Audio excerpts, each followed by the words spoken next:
Good afternoon, everybody. Welcome to Proverbs with Paul in the afternoon, this rainy afternoon.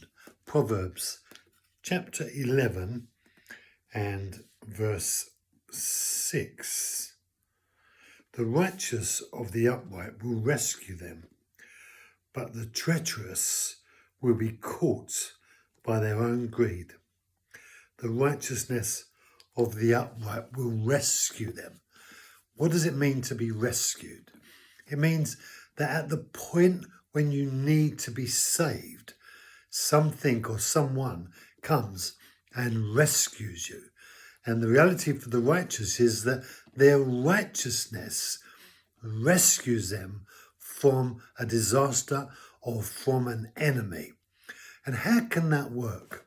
Well, the value of the righteous will sustain them in every way.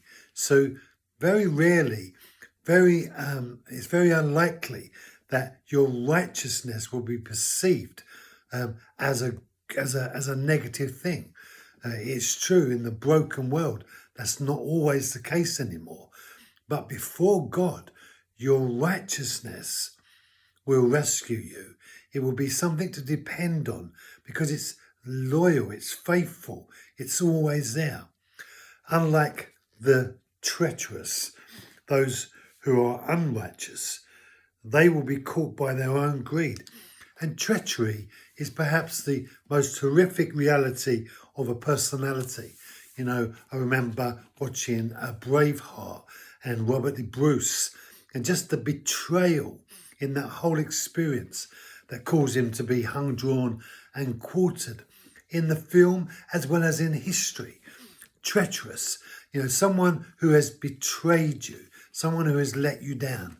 Jesus himself found Judas as one who betrayed him. He was treacherous to the loyalty that he'd promised Jesus in following him. Those who seek the pathway of being treacherous, that's not a good thing. That's a bad thing, because the treachery will find you out. Eventually, you will be discarded because the attribute of treachery will be to your detriment. It's like a possession of wrongdoing that's upon your life. They will be caught out by their own greed. And usually treachery requires some kind of payment. And this greed in the treacherous will motivate them to act in the inappropriate way. God doesn't want us to be like that. He wants us to stand on the fine line of truth, the righteous path of truth.